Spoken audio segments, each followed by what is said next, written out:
Greeting, Far Hill Fantasy Football League. It's I, Commissioner. Welcome to the pre-playoff edition, burning down the Far Hill. I'm going to now recap basically the season, give you what just happened, where are we at, where we go from here, playoff time, and all the ins and outs of everything between here and there. So, starting quickly with our matchups from last week. I'm just going to kind of scroll through the scores and what meanings they had. So Stunt Bitches Inc. defeats Jonesin 157 to 126. Vaults me into the playoffs after the 0-3 start. Jonesin not. Team Blue Balls beats John Boy's Special People 171 to 111. Team Blue Balls is in the playoffs. John Boy Special People is not. El Resistencia gets defeated by the sinister guy from the internet. He locked up the 1 seed and brought it this week. So no, things there. We'll see how that affected Garen. Davis Dynasty loses the Irish Cop. Glad Irish Cop's not in the tournament because he got hot over the last 3 weeks here. So see you guys in the toilet bowl. Steel Curtain beats Bad Dog 197 to 119, and Chubby Bitch beats the Fat Bastard. He needed, okay. We all saw what he did there. 174 to, I don't even know what happened. I thought Chris had like 144 or something. It says 0. I don't know. So, our playoffs.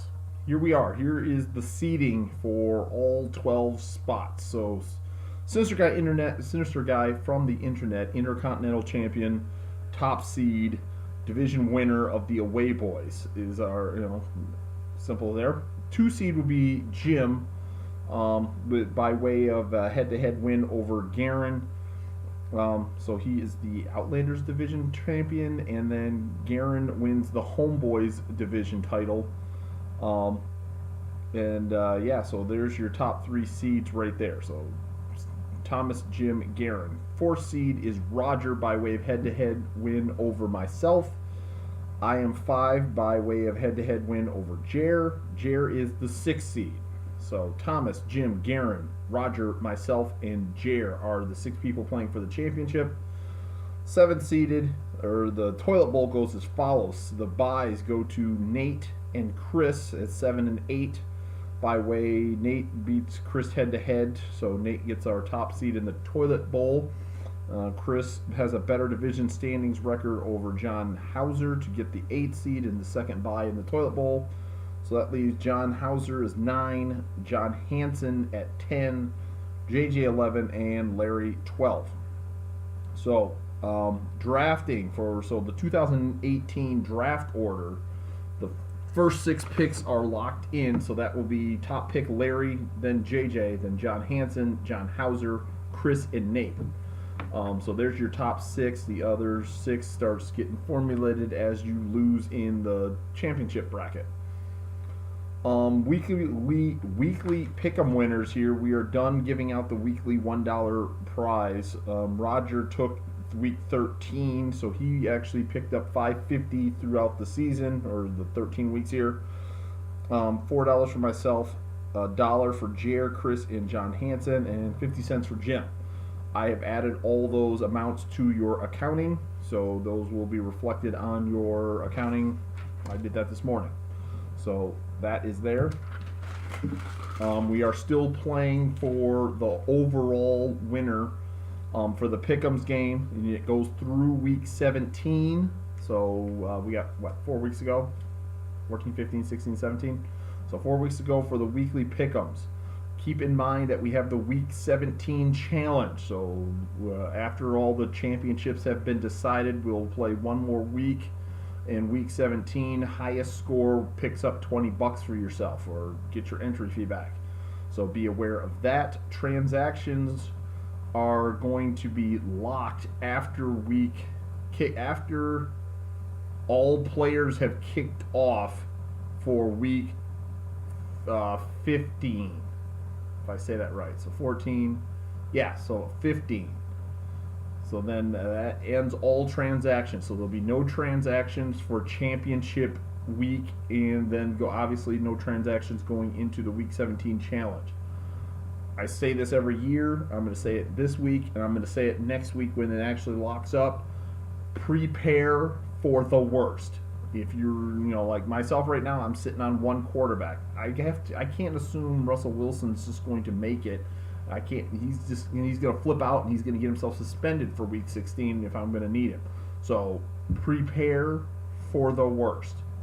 Have backups for everything. Obviously, the only real backup you really don't need is a defense because you can play that whenever. But this is the reminder, and I will remind once again: have backups. Prepare for the worst case scenario. Or proceed at your own caution. So there's that. Check your accounting, things like that. Also, a couple things going forward that will be discussed going towards next year is the rash of zeros that people are not getting their lineup submitted. I understand that right now pretty much I'm on the premise that the penalty is basically you take a 0 and you lose for the week. The point in case I have in that scenario is Nate this year. Took 3 zeros this week. I believe he would have won all 3 of the weeks he would have taken a 0. He would have won his division, and he probably would have one of the 2 buys right now, if not the top buy. So that's my, the point in case for my, that's what happens when you take a 0 and you're not paying attention, or you stop paying attention, or you forget, or whatever happens. So that's the penalty, but it is an alarming rash over the last few years of all these zeros coming. So I would like to think of a couple ways to maybe address this to penalize even further. I had a thought of monetarily penalizing you for each subsequent 0 after the first one. The first one's a credit, so anything can happen for the first one, but after that, I need active owners. That's the whole point of not just having a set it and forget it lineup thing. Active owners. That's the whole point of that. That's why you have to come back every week, submit your lineup. So maybe I monetarily penalize per 0 after that. $5, $10, who knows? I don't know. Discussion there. And the other thing is to discuss is I probably will be implementing this one next year is for the accounting and getting money to me when you hit your $20 and it locking up. Most people just contact me, and then they'll contact me for them to unlock it and then send me money behind it. I can pretty much guarantee you next year you've got to pay up front before I unlock it. So, and then that also calls back into your zeros situation where you can't submit your lineup. So keep an eye on that. All right, so all that business out of the way, let's talk about playoffs and who's playing who.